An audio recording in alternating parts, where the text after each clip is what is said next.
여러분은 어떤 질문이 가장 중요하다고 생각하세요? 인생에서 가장 중요한 질문은 무엇일까요? 저는 어떻게 살 것인가라는 질문이 가장 중요하다고 생각합니다. 나는 누구인가? 인간은 어떤 존재인가? 이 질문도 아주 중요한 질문이죠. 오늘 강의에서는 어떻게 살 것인가라는 질문을 다뤄볼까 합니다. 인류의 위대한 스승인 아리스토텔레스를 통해서 논의를 전개해 보겠습니다. 어떻게 살 것인가? 어떤 삶이 좋은 삶인가? 어떻게 하면 잘 살 것인가? 어떻게 하면 성공적으로 살 수 있을까? 행복한 삶은 또 어떤 삶인가? 표현은 각기 다르지만 대동소이한 내용이라 말할 수 있습니다. 다소 식상하게 들릴 수도 있겠지만 단언컨대 인간의 삶에서 이보다 더 중요한 질문은 없다고 말할 수 있습니다. 무엇이 잘 사는 것이고 무엇이 행복이고 또 무엇이 성공적인 인생입니까? 정답은 딱히 없는 것 같습니다. 사람마다 생각이 각기 다르기 때문입니다. 이를테면 좋은 집, 많은 돈, 좋은 자동차, 좋은 가족, 좋은 친구, 명예와 권력, 사회적 영향력 등 사람마다 중요하게 생각하는 것이 다릅니다. 또한 때에 따라서 일의 성패에 따라서도 생각이 달라질 수밖에 없습니다. 돈이 없을 때는 돈이, 아플 때는 건강이, 외로울 때는 친구가, 시험을 앞둔 사람이라면 시험에 합격하는 것이 각자의 처지와 사정에 따라 달리 생각하는 것 같습니다. 2500년 전에 철학자 아리스토텔레스도 이러한 사정을 잘 알고 있었던 것 같습니다. 아리스토텔레스는 일반 대중들이 생각하는 방식과는 분명히 다른 관점을 제시했는데요. 아리스토텔레스는 서양 최초의 윤리학 단행본 저술인 니코마코스 윤리학이라는 책을 썼는데 이 책의 첫 장과 마지막 장에서 삶의 목적과 행복한 삶에 대한 문제를 집중적으로 논의합니다. 아리스토텔레스는 이렇게 생각했습니다. 인간의 모든 활동, 그것이 이론적인 활동이든 실천적인 활동이든 그 최종 목적은 행복을 추구하는 데 있다. 우리의 모든 활동 목적은 행복에 있다. 인생의 궁극 목적은 행복이다. 이렇게 말했다는 것이죠. 행복은 이 세상에서 가장 좋은 것이다. 최고의 좋음이다. 그래서 행복이 인생 최고의 목적, 인생의 궁극적인 목적이 되는 것입니다. 여기서 짚고 넘어가야 할 중요한 점은 아리스토텔레스는 좋은 삶, 잘 사는 삶, 성공적인 삶, 행복한 삶을 같은 뜻으로 서로 바꿨어도 되는 개념으로 이해한다는 것입니다. 이 점을 기억하시기 바랍니다. 인간은 누구나 행복을 추구합니다. 더 잘 살기를 원합니다. 성공적인 삶을 살고자 합니다. 바로 이 점에서 행복은 인생의 궁극적인 목적이 되는 것입니다. 좋습니다. 그렇다면 행복이 무엇인가? 이렇게 묻는다면 그 대답은 10인 10색인 것 같습니다. 10사람이면 10사람이 각기 다르다는 뜻이죠. 어떤 사람은 부나 명예나 권력에서, 어떤 사람은 건강과 장수에서, 어떤 사람은 진리 탐구의 구도적 활동에서 행복을 추구합니다. 최근에 소확행이라는 유행어 여러분 들어보셨을 겁니다. 소소하고 확실한 행복이라는 뜻이죠. 소소한 것, 작은 것에서 행복을 찾는다는 뜻인데요. 충분히 공감할 수 있는 말입니다. 저는 가끔 학생들과 만나는데 어떤 학생은 이렇게 말하기도 합니다. 학교가 끝나고 집에 가니 닭튀김이 있어서 행복했다. 말하자면 일상의 정말 작은 만족이나 즐거움이 행복이라는 거죠. 앞에서 언급했던 것처럼 아리스토텔레스는 당시 대중들의 생각과 전혀 다른 관점에서 행복을 논의했습니다. 말하자면 행복에 대한 철학적 관점을 체계적으로 제시하려고 시도한 것인데요. 먼저 행복이란 말의 뜻을 그리스어 어원을 따져가면서 알아보도록 하겠습니다. 그리스어 행복은 에우다이모니아입니다. 에우다이모니아는 잘 혹은 좋은을 뜻하는 에우와 신적 존재를 뜻하는 다이몬의 합성어입니다. 어원적으로 따져보면 신적인 것이 잘 맞춰지고 있는 상태 정도로 뜻풀이를 해볼 수 있겠죠. 행복을 위해서는 인간의 내적인 탁월성이 필요하지만 여기에 덧붙여 인간의 통제 밖의 어떤 작용 요소나 조건, 이를테면 신적인 도움이나 행운과 불운과 같은 외적인 조건이나 요소들이 행복에 어떤 영향을 미칠 수 있다는 그런 의미입니다. 어쩌면 완전한 행복을 위해서는 신의 도움이 필요하다. 행복을 위해서는 다소간의 행운, 운수도 따라줘야 한다. 이렇게 해석해 볼 수 있겠죠. 아리스토텔레스는 에우다이모니아를 주관적 만족과 같은 개인의 감정 상태가 아니라 인간으로서 실현해야 할 기능과 본성을 잘 발휘하는 활동성이라고 정의합니다. 행복은 인간이 행위를 통해서 도달할 수 있는 목적들 중에서 최종 목적입니다. 그래서 행복은 최고의 좋음이고 궁극적인 목적이 되는 것입니다. 배운 사람이건 배우지 않는 사람이건 지혜로운 사람이건 그렇지 않는 사람이건 행복은 최고의 목적, 최고의 좋음인 것이죠.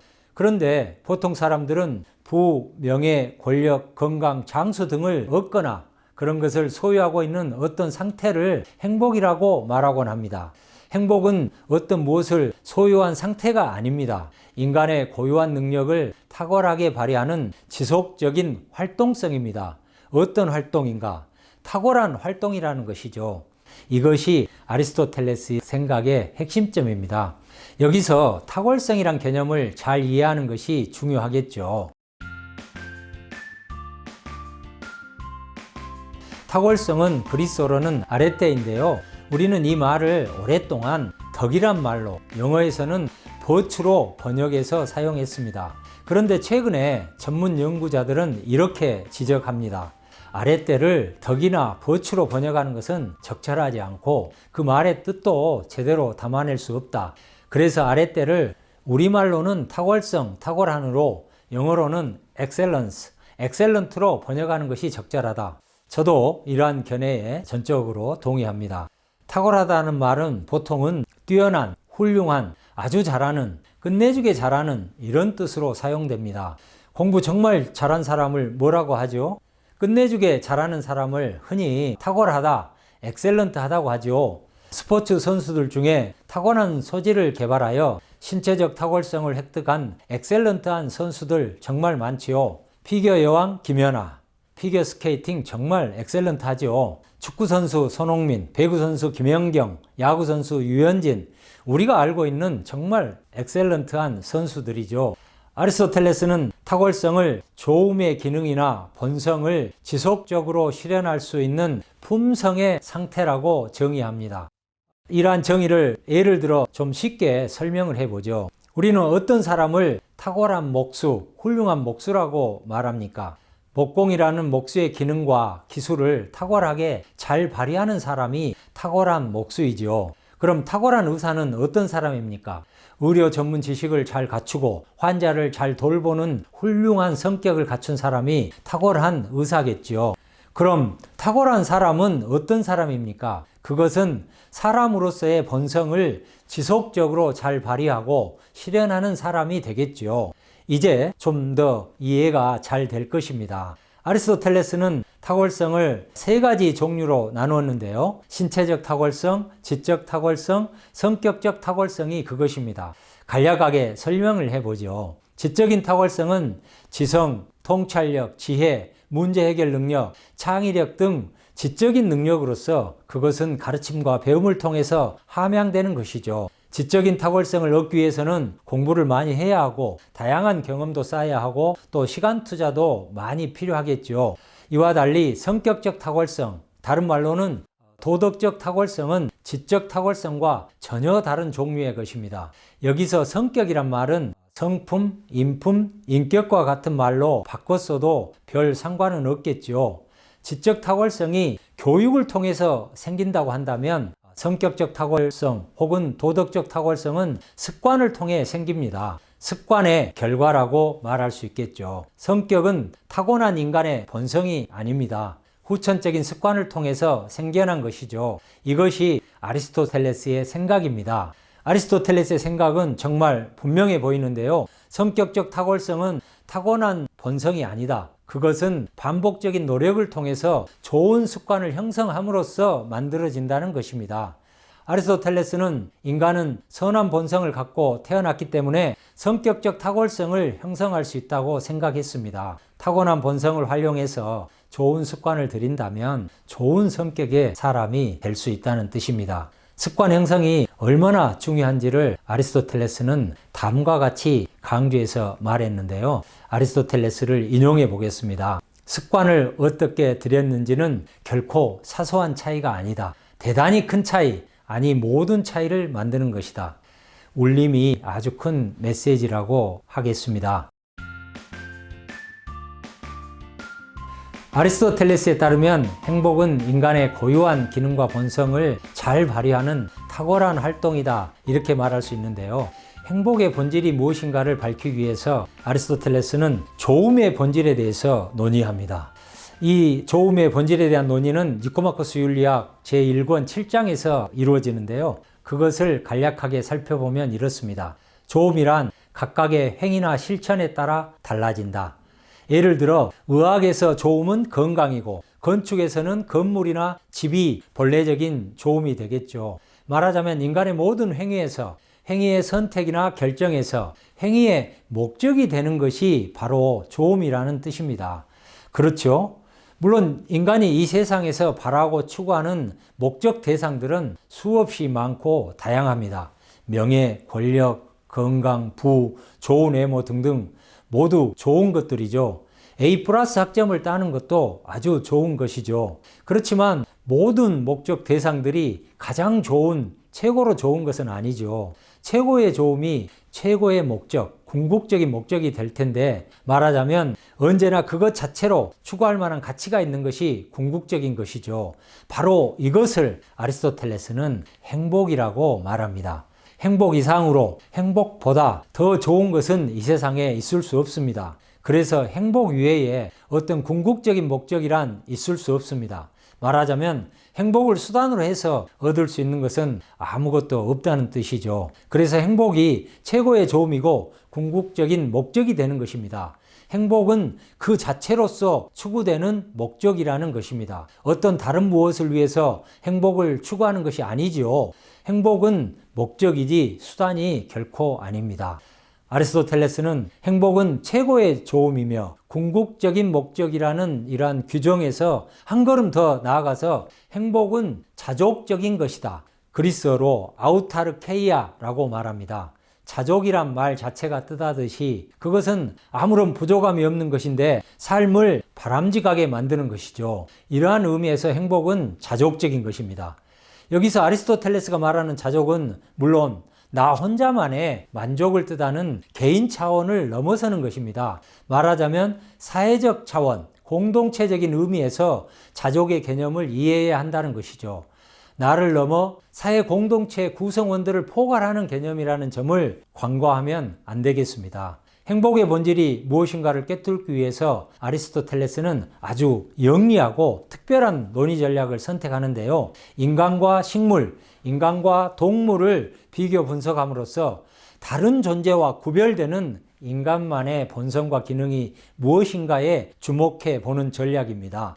인간과 다른 존재의 종적 차이를 밝히는 것인데, 이러한 논의 전략의 핵심은 인간의 고유한 능력과 본질을 해명하게 되면 인간의 행복의 본질이 밝혀질 수 있다는 생각입니다. 저 산의 소나무, 저 우리 속의 소나, 돼지가 아니라 우리 인간의 행복이 문제라는 것입니다. 먼저 식물의 세계를 보지요. 인간도 식물처럼 생명의 기능인 영양과 성장 활동을 합니다. 이러한 점에서 보면 생명이나 생명 활동이 인간 고유한 기능과 본질이라고 말할 수 없겠죠. 동물은 어떤가요? 인간과 동물의 공통성은 무엇입니까? 감각과 의식 능력이죠.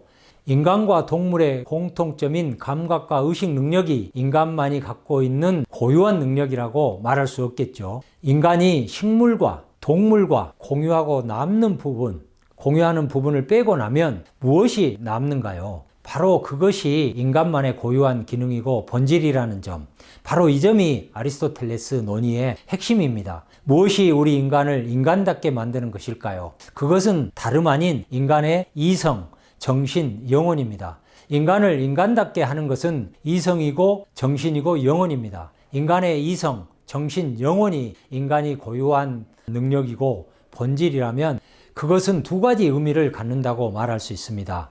첫째로 인간의 이성이나 정신은 합리적인 원리를 따르는 능력이라는 점이고, 둘째로 이성적인 원리에 따라 생각하는 사유의 활동이라는 점입니다. 한마디로 인간 고유의 능력과 본질은 정신의 합리적인 활동성이라고 하겠습니다. 따라서 아리스토텔레스는 어떤 무엇을 소유한 상태에서가 아니라 정신의 활동성에서 행복의 의미를 찾습니다. 부를 소유한 상태도, 권력을 소유한 상태도, 명예를 소유한 상태도, 건강한 상태도 비록 그것들이 행복을 위한 외적인 조건은 될 수 있을지언정 그것 자체로 행복은 아니라는 뜻입니다. 행복은 인간이 자기 자신의 본성을 실현하기 위한 지속적인 정신의 활동성 속에 놓여 있습니다.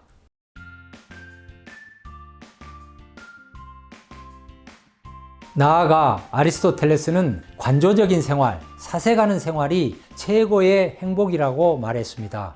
관조, 테오리아의 활동이 가장 즐거운 것이며 가장 자족적인 것이기 때문에 관조의 생활이 가장 완전한 행복이라는 것입니다. 지혜로서 사리를 비춰보고 고요한 마음으로 삶을 음미하는 것이 최고 행복에 속한다고 하겠습니다. 즉 이성에 따르는 생활이 가장 즐거운 생활이고 인간을 인간이 되게 하며 가장 행복한 생활인 것이라는 점이죠. 여기서 관조적인 삶이 무엇인가에 대해 좀 더 이야기를 해보죠. 관조적인 삶을 넓은 의미로 해석할 필요가 있겠습니다. 관조적인 삶은 진리를 추구하는 생활, 사색하는 생활이라는 의미뿐만 아니라 문학, 음악, 미술 등 문화예술적 감상까지를 포괄하는 넓은 개념으로 이해한다는 뜻입니다. 그럼 왜 관조적 활동이 가장 높은 수준의 완전한 행복일까요? 아리스토텔레스에 따르면 인간의 모든 활동들 중에서 신의 활동을 가장 많이 닮은 것이 가장 행복한 것인데 관조적 활동이 그렇다는 것입니다. 아리스토텔레스는 철학자가 가장 행복한 사람이다 이런 얘기를 했는데요. 그 이유는 다름 아닌 철학자가 생각하는 삶을 사는 사람이기 때문이겠죠. 여러분도 사색하는 삶, 생각하는 삶을 영위한다면 최고 수준의 행복을 누릴 수 있을 것입니다. 아리스토텔레스에 따르면 행복은 최고의 좋음이요, 궁극적인 목적이요, 그 자체로 부족함이 없는 자족적인 것입니다. 그렇다면 이러한 행복이 한순간에 이루어지지 않을 거라는 점은 분명하죠. 일상에서 우리는 너무 자주 행복해하거나 아니면 불행하다고 느낍니다. 어떤 목적한 바를 이루면 행복하다고 하고 그렇지 못하면 불행하다고 말합니다. 일이 잘 풀릴 때 행복하다고 느끼죠. 그러다가 이내 일이 잘 풀리지 않으면 나는 왜 이렇게 불행한가 라고 생각합니다.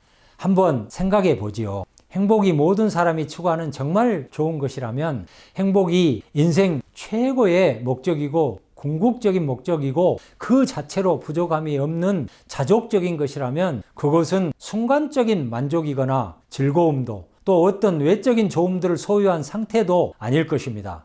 행복이 순간이 아니라 인생 전체를 통해서 달성될 수 있다는 점에서 우리는 아마도 그것을 우리 인생에서 도달해야 할 궁극적인 목적이라고 말하는지도 모르겠습니다. 아리스토텔레스는 행복이 전 생애를 통해 달성될 수 있다는 점에서 다음과 같이 비유적으로 설명하고 있습니다.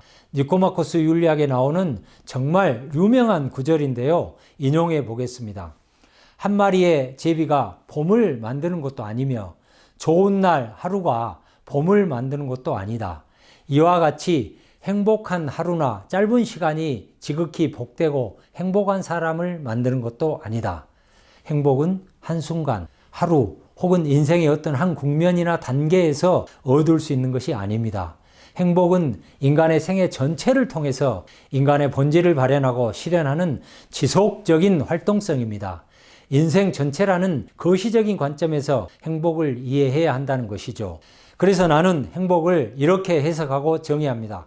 행복은 인생 전체를 통한 좋은 삶, 잘 사는 삶, 성공적인 삶, 노력하는 삶이다. 그렇습니다. 여기서 이런 질문을 던져보죠. 우리는 그럼 언제 행복하다고 말할 수 있을까? 살아있는 동안에는 행복하다고 말할 수 없습니까?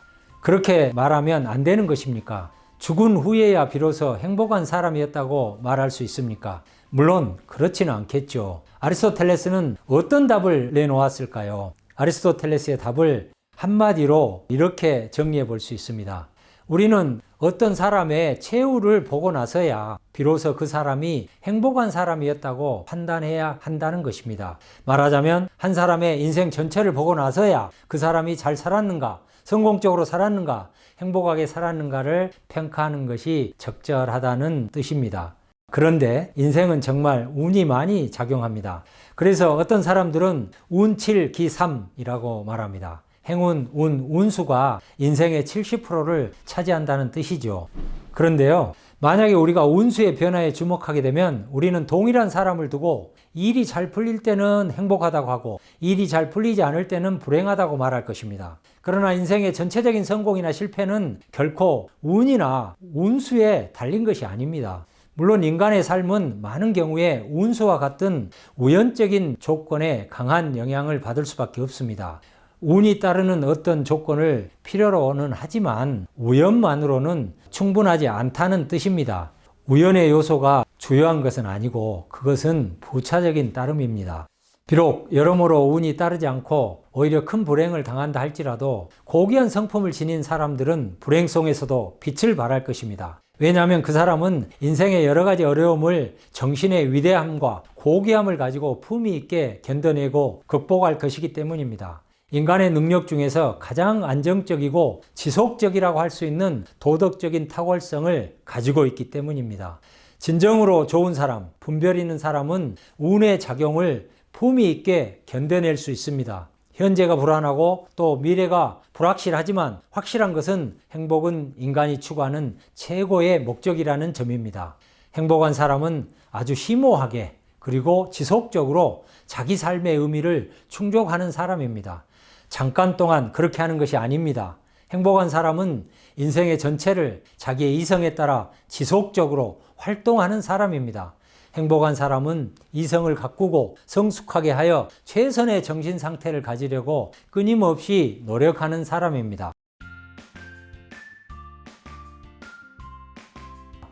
여기서 행복의 외적 조건에 대해서도 얘기해 보겠습니다. 아리스토텔레스는 행복에 도달하기 위해서 여러 가지 외적인 좋음, 외적인 조건이 필요하다는 것을 인정합니다.